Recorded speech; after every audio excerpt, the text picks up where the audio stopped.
Hello, everybody. I'm Toby Shifsky. I am the Vice President of Dearborn Real Estate Education, and we are here today for another stimulating webinar, our Dearborn webinar series for April of 2024, Simplifying Your School Business. Who doesn't want an easier job? And sometimes it sounds easy, but it's not always easy to execute. And so for today's day and age, we're going to just talk about today really 5 ways to simplify your business and create some efficiencies that you should be able to take through. And these are things that we've tried and done and failed at, and then come back and try again. And some of it's some philosophies and strategies, and some of it's actually specific things that you can do and probably employ in your business today in order to gain those efficiencies. Once again, this is going to be about 30 minutes long, maybe a little bit longer. Chris Robinson is here as National Account Director for Dearborn Sales and can answer your questions in the chat. I will also be looking at the chat. I got a little screen down here that will be following along. I'm going to ask a couple poll questions. I hope you all play along. Poll questions are always anonymous. And then once again, you can always follow up by salesops@dearborn.com. I'll put that up at the end. It's in my last slide on the PowerPoint presentation. If you have forgotten how to get a hold of the team that helps support you at Dearborn. But let's go ahead and jump right in, because I think what we're looking at is everybody's kind of dealt with a difficult year. Last year was a year that slowed down pretty significantly from the year before when it comes to licensing. Even when it comes to continuing education, in some respects, we started to see some people moving out of the industry. Some people who maybe hadn't retired because during COVID, the phone rang and all they had to do was stick a sign in the yard. They could sell a house. Thank goodness for those people, right? The people have been in the business as long as I have. I've been licensed myself since 1991. I'm not sure if you all know that. But I have an active broker's license here in the state of Minnesota, and still fairly connected to the industry and what's going on. Clearly, it's important to my job to understand what's driving enrollments for licensing and for continuing education and for professional development. A lot of changes in our industry right now, and having a solution for those changes is always a place and a role for the educator. So that being said, let's jump in. I'm going to go ahead and just I want to let everybody know that one little special thing just happened 3 days ago. I got a brand new computer. So I had the same computer for 7 years. I could drive that thing like crazy. I have a new one. It's a Mac. It's a little bit herky-jerky, so play along with me. I think we got all the bugs worked out, but give me a little grace on this. Brand new computer. It's always kind of funky and crazy. So first off, I want to start with a poll question. And the poll question I want to ask you, and everybody gets to play along. So if you would, please answer this question. These are all anonymous. We really just want to know so that we can understand how to tailor this kind of webinar for you today. So are you an owner operator? What is your current role at your school? Are you an administrator? Like, hey, I'm an administrator, I'm the director, I'm responsible for the programs. Am I an instructor? Listen, I teach this stuff. And sometimes you can be a bunch of different things. But go ahead and do which one you think is your primary role. And then also, I'm currently not with a real estate school. Listen, I don't even have a school yet, but I'm thinking about starting one. Believe it or not, we get people in there that do that too. So, all right, let's go ahead. I'm going to end the poll pretty quick. Kind of what I figured. So some people wearing multiple hats. I always share the poll, so nothing will ever be secret, everybody. So play along. All right, here we go. I'm going to share the results. 56% of you are owner operator. So one of the hats you're wearing is owner operator. 63% is an administrator. So maybe you're owner operator, which means you're also doing some administrative duties. And then also instructors. 31% of you are instructors saying, you know what, I also maybe teach, or maybe it's the only thing I do. So this is good. It's a nice little blend. And I think the messaging today is going to be able to work for just about all of you as we go through kind of these 5 key areas that I think is important to our business. And I think it's going to help give you some thoughts about how to take the direction of your business in this time where arguably we are in the part of the sawtooth cycle that is real estate. Because in my experience, real estate, I'm going the wrong way. Look at this. Real estate is a cyclical business. In the 30 plus years I've been licensed as a real estate professional, I've seen the business go up and go down and go up and go. And some of it has gone up tremendously and down tremendously, right? In the big mortgage and financial crisis in the early 2000 aughts, 2006, 7, 8. That was a big spike and a big drop, and then it was a long, slow climb from 2012 all the way up to the last big spike, right? Also spiked up just during COVID. And then we've seen a bit of a drop. And so there's this sawtooth action that happens. And the key here is, how do you understand where you're at in your sawtooth? And are you prepared for the next time the business turns? Are you going to be able to capitalize? And sometimes that's hard. Sometimes we've spent some money and the business is going down and we're stuck with some decisions that we made that maybe don't fit where we're at. And we're really hoping for that market to turn. I think we all believe, and I think I see this from the National Association of Realtors. I see this from individual brokerages. I speak with almost all the large brokerages in the country all the time. And I can tell you, they all are feeling still really pretty good about the real estate market. They are feeling really good about the prognosis for end of 2024 and into 2025. And what we find is that generally, at least the businesses that I've run in real estate education, we're generally anywhere from 3 to 6 months behind wherever the market is. So if the market is going up, we're about 3 months behind, because like all of a sudden the word gets out like, oh, real estate's good again. Well, yeah, it's been good for 3 months or 4 months or 5 months. And by 6 months for sure of a good market, we generally see the licensing enrollments go up, generally. And it depends a little bit on unemployment and those kind of things. But right now, arguably, we are in a downturn. It has probably softened. We are probably at the bottom, and we are probably coming up. And we should have our strategies in place to take advantage of this next big upswing. So somebody, could you tell me, did I share the results of that poll? I swear I always share the results. I think I did, but I still have a screen up here that says I did. I did. Well, look at that. Thanks, Louis. Luis, help me out. So let's go on. 5 ways to simplify and improve efficiencies. All right. So here's what we're going to talk about. We're going to talk about a sustainable business model, right? Doing nothing that isn't future proof. During COVID, we changed everything. I think a lot of people did. And we could have changed absolutely everything, and we could have done things in a bunch of different ways. But resources were tight and because everything had to change. And I think we're under some of the same pressure now where resources are tight, meaning financial resources, even people resources are a bit tight. And so we're under the same mantra today, which is we're not going to work on anything that isn't future-proof, meaning that we're not going to be using in a couple of years from now. We're going to talk about what those kind of things look like and why you might want to take that mind frame and that mindset in your business. Then we're going to talk about process analysis. This is kind of a dive into how you do your business. What is your standard daily work? What do you do all the time?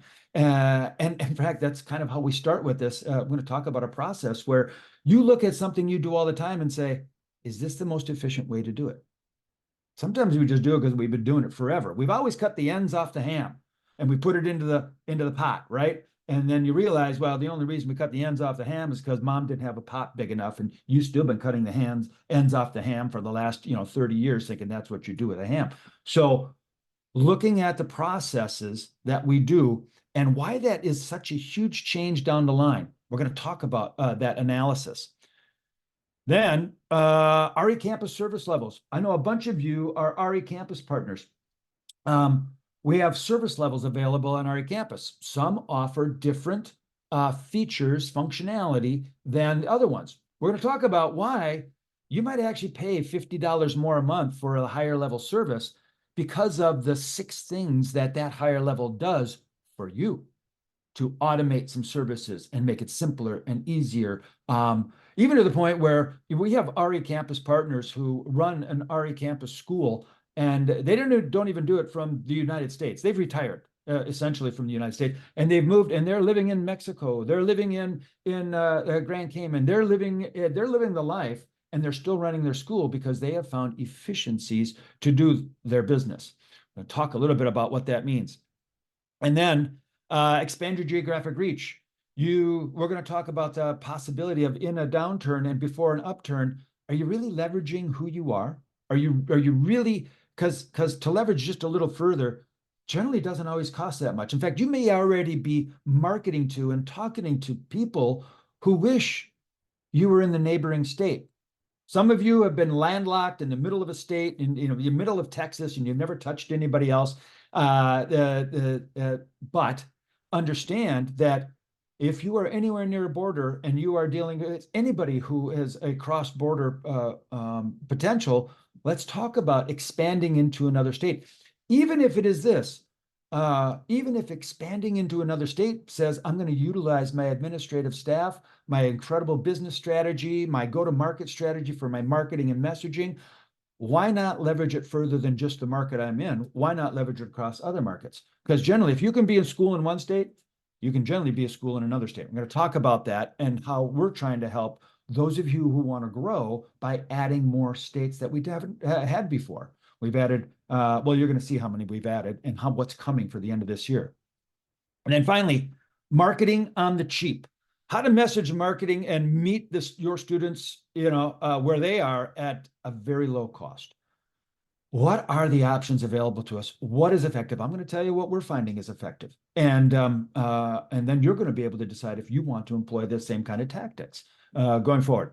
We're going to do all of this. We're going to do this in about 25 minutes, and so I'm going to go ahead and jump right in. Once again, if you have any questions, jump on the chat, ask your questions in the chat. We're going to try to get to those as fast as possible.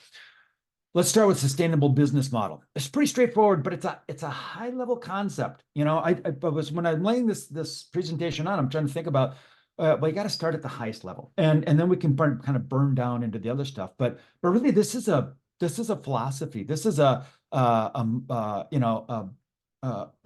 codex, a way you want to do business. And is everything you are working on right now something you will still need in 3 years? This is how I do it. I look at it and say, if I'm doing something right now that we can't use in 3 years, then I shouldn't be working on it now, because it's eating resources. It's eating my time, and it's eating my money, and it's eating somebody else's time or somebody else's money. And we're losing an opportunity to make sure that we are prepared for where we're going. And everything we're doing is moving to where we're going. If you're in real estate, the only thing that is a constant in real estate is change.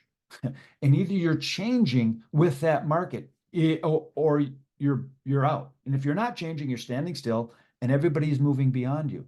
So how are you changing? How is your product strategy, right? Are you implementing a product strategy that allows you to sell somebody once and sell them multiple products? Are you able to sell them once, and once they agree to buy from you, are you maximizing that order value?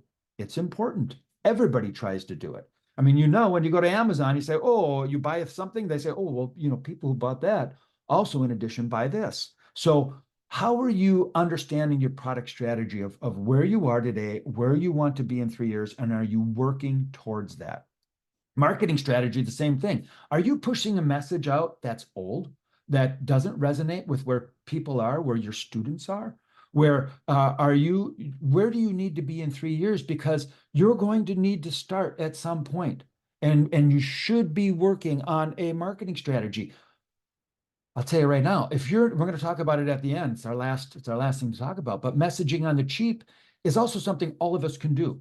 There is some social media platforms, there is email platforms, but is your message right? And are you hitting those platforms? Or are you still doing the same thing you've always been doing and just watching your business kind of float along, or somebody pass you in your business? And then finally, your sales strategy. Sales, you're always in sales. I see this 56% of our people are owners and operators. Man, you are always in sales if you are an owner operator. Everybody you talk to should understand what your school does and how they can connect with you and how you can create a relationship, right, with people who are recruiting people in an industry all the time. Making sure your strategies, right, that in the relationships you're building and everything you're working on is something that you can use 3 years ahead. And you just keep moving that forward. That will force you to be progressive. That will force you to get ahead. And if you're, like I said, we had to kill entire programs that we knew were not going to be around in 3 years. We're like, we can't even work on that. And yeah, that's going to kill a program. And there were some things people liked a lot in there, but it was something that was essentially unsustainable. It wasn't going to be here 3 years from now. And so now there may be some business strategy piece, some relationship piece where, yeah, you know what, I got to do this for another year for this partner, but it sets up my relationship for the next 3 years. That is true. That could be true. You don't want to be goofball about it, but if you can have that mindset of looking forward, I think it's going to serve you well. And that's where we're at. I mean, you may have noticed lots of changes in our business because we need to keep moving forward and need to get ahead. If you don't concentrate on 3 years in the future, you never get there. You never get there. All right. Plan your business, right? Process analysis. Paralysis by analysis. I don't know if anybody ever does that. Like, I got too much information and I can't process. That's a hard thing. But for us here today, plan your business with processes that can be scaled or duplicated. It's a part of this 3-year look forward, right? If you're going to have an idea of where you're going, you understand that maybe your processes and the way you're doing things currently probably need to change. And if there's a guide that you can use to get you through that chain of changing your processes, here's we have a pretty big organization, and some of you run a very small localized business, and that's great because I want to make sure you understand one thing. I'm not saying change who you are in the business. Like, if you have created a brand promise with your partners who send you recruits because they're recruiting them into the industry. If you've created a brand promise that says, listen, here's how I'm going to do things. I'm literally going to grab your person by the hand and I'm going to walk them in and I'm going to sit them down and I'm going to take care of them all the way through the licensing process. If you are that kind of a white glove service and you found a niche for that business and you find that you can be successful with that, I'm not saying, well, you can't scale you up, right? Like, how many yous do you have to hold hands? And can I really duplicate that business? Could I really go to another state and do that when I'm living here and I literally hold somebody who comes in and that might be tough. But there are things you do that you could look at being scaled. And there are things you do that you shouldn't do unless you can duplicate it easily, meaning I could do the same thing next week. And I've already got the process figured out, and I already know where my efficiencies are, and I can do the same thing over and over and over and over. I have sales teams that comes to me and says all the time, hey, I got this great opportunity. There's a brokerage wants to do this big licensing event. And they're going to recruit people for a couple months, and they want to do this licensing event. We're going to hold it on site, and it's going to be fantastic. And but it's at this hotel thing, and we got to fly somebody in, and it's a 4-hour car drive, and there's this deal, and they don't want to pay a whole lot, but I think it's a great one-time opportunity. And I'm like, well, is this so unique that I can't duplicate this anywhere else? I mean, it's pretty hard to scale this in one shot. Look at this. Here's another thing. I don't know if you guys can actually see the thumbs up. My new Mac will do these like screen things. I have no idea what I'm doing. So look at that. You all got to play along with me here as I think I've got to do a thumb down or a double thumb down. Look at it. It's raining out even. It rained. I have no idea. So, but plan your business with the process that can be scaled or duplicated. And let's jump in what that means. All right. Well, let me just cover that a little bit more. Scaled or duplicated, meaning, can I take whatever I'm doing and as I add more and more people to my business, more and more customers, does it create more and more manual work for me? Or do I have an automated process that I can scale? Like, what if my handshake and white glove service was really done through a beautiful digital online package with an orientation video welcoming them to our school? And what if I could automate that in a way where I could just send a button or give them access to a little resource that means I don't have to meet with that person personally for 20 minutes every single time. In fact, I get them through a 20-minute orientation of a package I set up, and then I get 10 of them in a class, and I meet all 10 of them at once. I have now scaled my business to to letting them both all feel special, but I can put 10 people in one class as opposed to one person, and I can deliver part of my message and not lose that white glove service. Can you do that? Are you looking at that? All right. The next piece I'm going to just jump into is one-offs can kill you if they're not a part of a larger strategy. I just told you about a licensing opportunity, and it was a ton of work and a ton of people and shipping, audio visual equipment and all this stuff. And it was a week in a hotel, and it was, you know what? It was great. But unless it was actually going to, uh-oh, are you all there? Hello? Hello? Hello? I think you're there. I just lost something. Hang on 1 second. There, that's back. And one more thing. Polls. Yeah, we're here. Latoya, you saved me. Thank you. I appreciate that. I hit a button on my Mac and it just went, three things went off. The chat went off, and there we go. We're all in this together today. I appreciate your patience. So I promise you, I'm going to share a lot of really good information. So unless you're one-off, and this is what I had to tell a sales team, right? Big national sales team. I said, listen, unless you're one-off deal, this special CE deal you're going to do, or this special blah, blah, blah, which takes a lot of energy and effort, unless that's actually driving a deeper business strategy that is about a relationship with a partner or a group of people, don't do it. I mean, that's my advice. You do what you got to do. But for me, we don't do it. We're like, if this doesn't further a business, if this is just about a one-time sale, that doesn't help us. That doesn't help us 3 years down the road. We need the relationship. I mean, we do it all the time. And sometimes we do it at a heavy cost and we don't make any money on it, but it has to drive a different strategy. Can't just be about the money.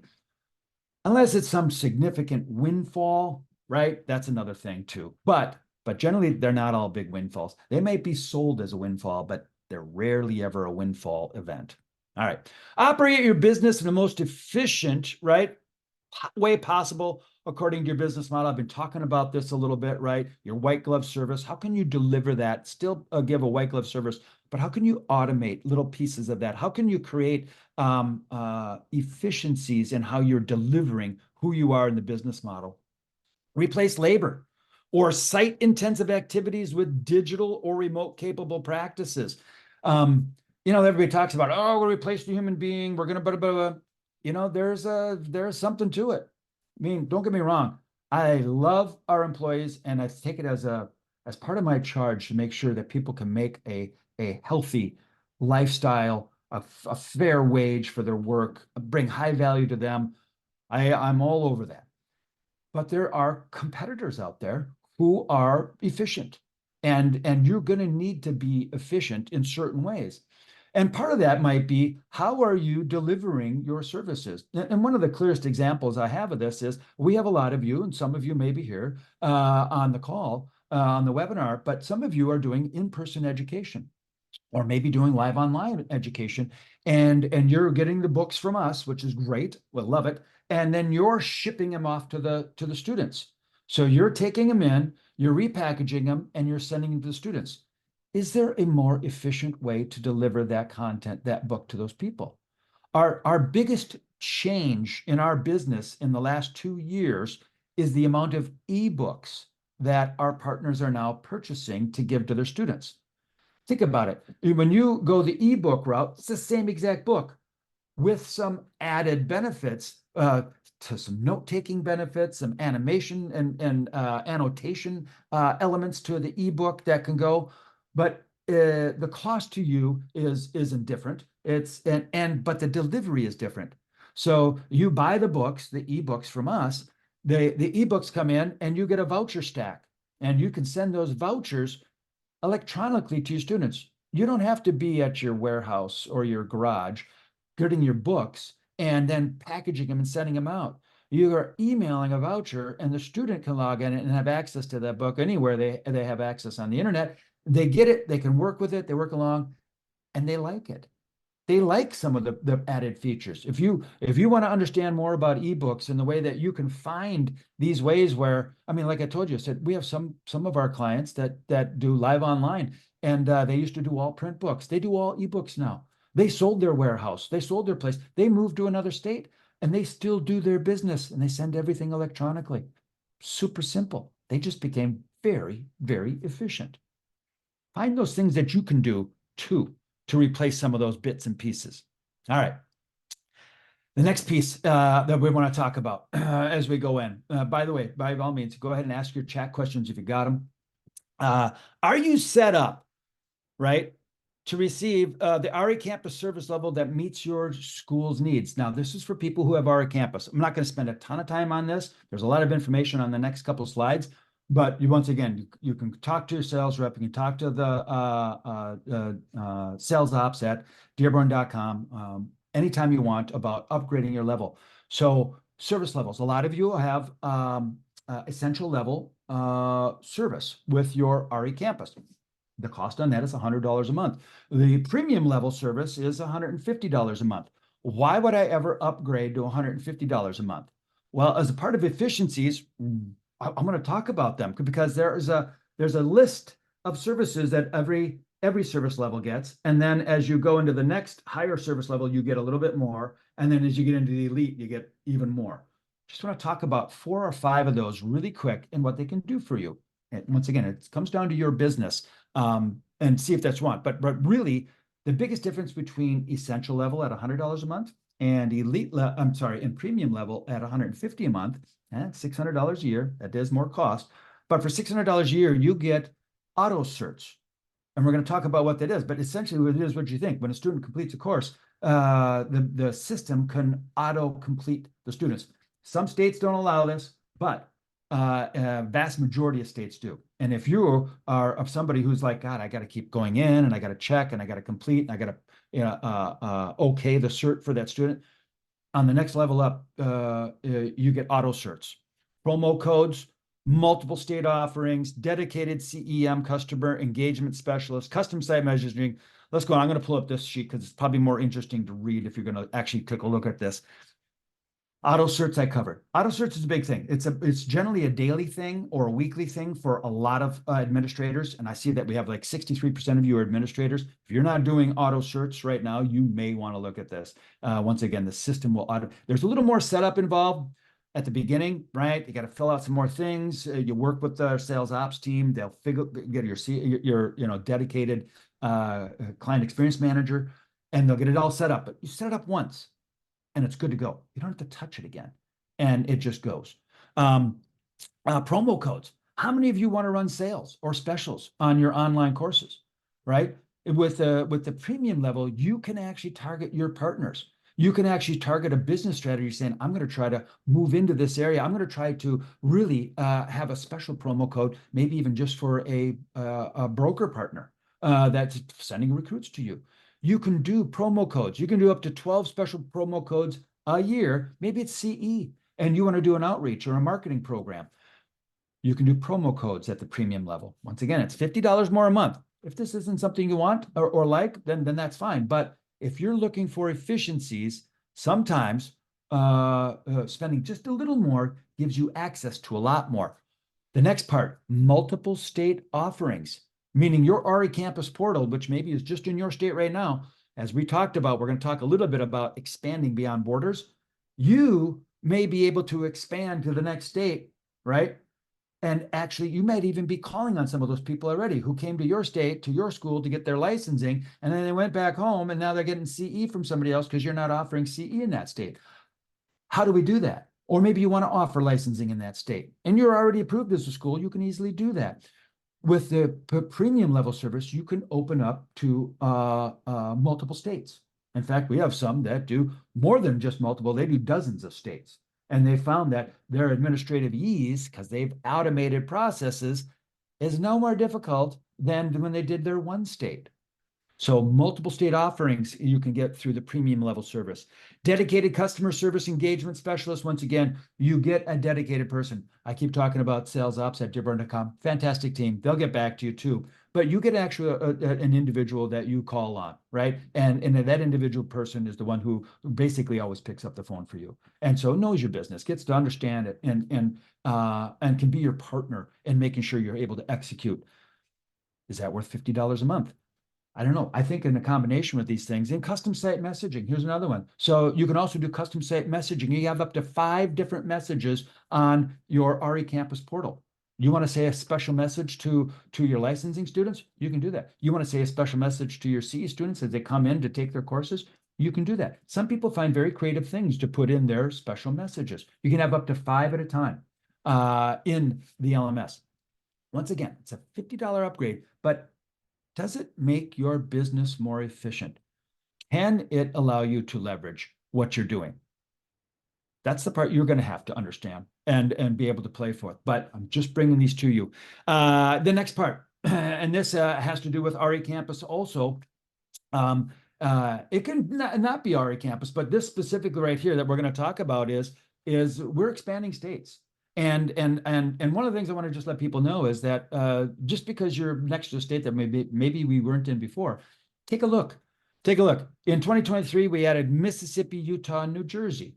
So if that's a state that interests you, you've got friends, family, relative, roots, or you're in a neighboring state, and you're like, I got people coming from both, right? I mean, I ran a state of Minnesota real estate licensing and continuing education school, and almost 10% of my business was from the border states. Now, 10% doesn't seem like much, but 10% right now would seem pretty good. If I could increase my business by 10% by offering education in bordering states, why wouldn't I? Why wouldn't they? Especially if they already know who I am, because maybe they got licensed with me because they wanted to be dual licensed in multiple states, or there's reciprocity for licensing, but you have to do CE for both. Why not be offering that, right? Coming in the end of 2024, we're going to have we have already had Massachusetts, Kansas, Louisiana, and then coming later, South Dakota, Nebraska, Oklahoma. So border expansion. How do you do that? And you can do that in person. You can do that with live online. You can do that with RE Campus. How are you leveraging your infrastructure that's already in place as far as you can? And that's a goal about efficiencies. All right. Marketing. We're down to the last bullet. And I know we're just at about 30 minutes right now, and we're going to go about another 5. So if any of you have to leave, totally understand. We will email out this video to you within a week. And so you can watch the end of it too if you need to. Otherwise, feel free to ask questions as we go. Marketing on the cheap. Email marketing. It's still inexpensive and it works. It's a long play. It's a slow play, but your name gets out in front of your customers often and regular. There's been a whole school of thought. There was a time when I said, I don't want more than 3 emails going out to our students a year. And really only when they need it. Only when they need it. That's changed. So finding interesting things to say, finding interesting ways to say it, or creative ways to say it is more the challenge today, but we send more emails. And we have some people who unsubscribe, that happens, but it's a small amount. As long as there's something of value in the message. So, and generally, you would have the email addresses of all your past customers. We're going to talk about how you do it, though, maybe efficiently and more effectively in just a second. Because we also want to talk about social media. Social media is still inexpensive. You have a school account on LinkedIn or Facebook or Instagram or TikTok. In fact, I want to know, I'm going to ask another poll question. Wait a second. Where did my poll questions go? Here we are. Hang on. Poll question 2. Oh, well, hang on. I'm going to ask that poll question in a second. I'm almost there. Almost there. Just 1 second. So, but social media is still inexpensive. Like I said, LinkedIn, Facebook, Instagram, TikTok. In the chat, are any of you using TikTok yet to kind of promote education and what you're doing at your school in any way, or an instructor? Is anybody doing that? Because I am now seeing some movers and shakers in the real estate industry doing it as a part of their social media push. It had been Instagram, it had been Facebook originally, but is anybody doing it for education? I see the real estate licensees doing it. I haven't yet seen anybody in real estate education do it significantly yet. And I can tell you, we just started doing it because the numbers are kind of interesting. Now, what generally happens right, is people have a hard time doing media because there's a good chance we lose TikTok. I know, Sheila. Well, how about that? We finally get on board, and then there's this legislation thing hanging out there. It could be gone. I think we're still going to learn a lot from it, and there will be, there are other platforms that try to mimic it, so we could probably move, but we could wait and wait and wait for legislation that never happens. I've done that before too. So you're right, but the results are interesting because of the ability for it to catch on and to be seen and viewed by multiple people really quickly. But I think what halts a lot of people is kind of the daunting effort of once you start, how do you stop? I mean, because now it becomes another thing you got to do, right? It's another thing that it's an I haven't done an email lately, and I got to schedule, and then I got to do my Instagram post, and I got to do Facebook, and how am I going to continue to come up with this content? Does anybody deal with that? Does anybody deal with that? So here's a tool. In fact, AI, everybody's, oh, AI is going to replace the author. AI is going to replace, everything. That's not true. Believe me, we've dug in deep and spent lots of money figuring out AI for, can we create better content? The answer is no, we can't create better content with AI. As a matter of fact, any content we create still has to be reviewed and then edited and then fact checked by a live person. So AI in our content is a thing we look at, but it's not a thing we've been able to employ in any great scale at all yet. But there is a couple things that AI might be even more appropriate for. And I would say if it's for people who are running their own business, people who are at a scale where they're like, I don't have a team of marketing people on board. I don't have, a team that I can just call on to create creative Instagram ads every other day or once a week, or let alone a TikTok. I mean, I don't even know what I would say. What's my messaging in my email that I'm going to send out? It becomes daunting creating content. And I think that's what stops most people. I got a question for you. How many of you right now, I'm going to ask the next poll question. Does your school currently employ AI in its marketing workup, creating marketing content? Because I'm going to just talk real quick about it once I take this poll. So let me launch this poll. Everybody take a chance on answering this as fast as you can. Be honest. It's anonymous. Nobody knows. You're not going to get any hero cookies for anything. But I just want to know because I think very, very few people are actually doing this. I think this is a secret. I think it's the fastest way to employ AI in your business today effectively, without a doubt. All right, look at this. They're rolling in. I'm going to go ahead and stop this. 5, 4, 3, 2, 1. End poll. Share results. Look at this. 31% say yes. So 31% of you are like, yeah, I'm kind of using it already. I got 62%, nope. And then 8% are like, I'm not really sure. So clearly not half of you, but some of you are. You're ahead of the curve, already ahead of the curve. So think about this. Oh, let me back up. So messaging. AI can be daunting when you first start.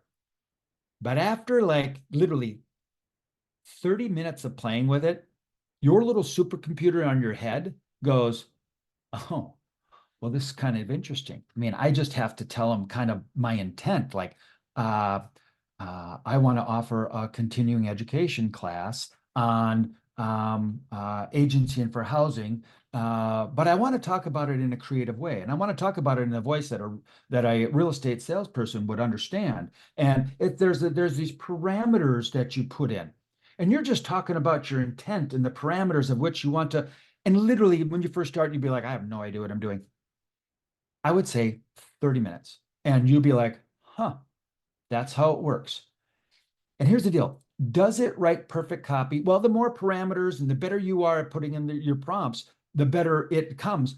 But what it does is it does the lift. Like, I want to talk about something that's current in the news today. I want to talk about, real estate and mortgage rates today. I want to talk about how does, the election affect the industry. And you can put in all these different bits and pieces and create a simple message that you take, and then you don't have to lift though. You just tailor it. And the trouble, the difficulty of trying to come up with a perfectly phrased email that is going to really demonstrate who you are as a business to your customers in less than 300 words, that's daunting to think you got to do that once, twice, three, four, five times a month. That kind of goes away with AI. And there's another piece to it, visual differentiation. I think one of the strongest tools is the visual differentiation that you can use. Meaning, how do you actually get yourself to stand out?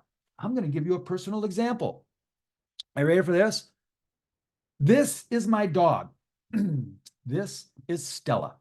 Stella is the dog of my wife's Australian, so she's a green card carrying alien, Australian citizen. So her name is really Stella Rue. And so Stella, this is my front yard. Yeah, unfortunately, we're one of those dandelion families that, low no mow may. Yeah, we got a couple nasty grams in the mail, but took a great picture, my dog Stella. And I have a 16-year-old daughter who plays with the AI all the time. In fact, she's like, what. And all of a sudden, one day, we received a text, a family text, and it said, unbelievable, Pixar's coming out with a movie. And we're like, what do you mean Pixar's coming out with a movie? Yeah, I think it's about our dog. She stumped in the entire family. We're like, what? Does somebody from Pixar live in our neighborhood? Look at this Pixar picture of my dog. It's like perfect. If you saw my dog's tail, you'd be like, that's my dog's tail. And she did it in 20 minutes using a graphic AI drawing tool. What can you do for your business? What can you do when you say, I want a superhero instructor with nerdy glasses on so they look smart, but a cape with a dollar sign on it? And you come once again, she just came up with the prompts: black dog, fuzzy chest, poofy tail, blah, blah, blah, skinny legs. That was it.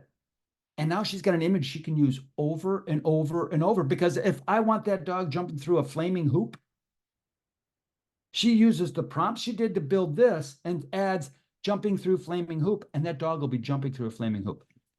If you haven't seen it, if you haven't played with it, there is a way for you to use AI to knock down the fear of marketing regularly.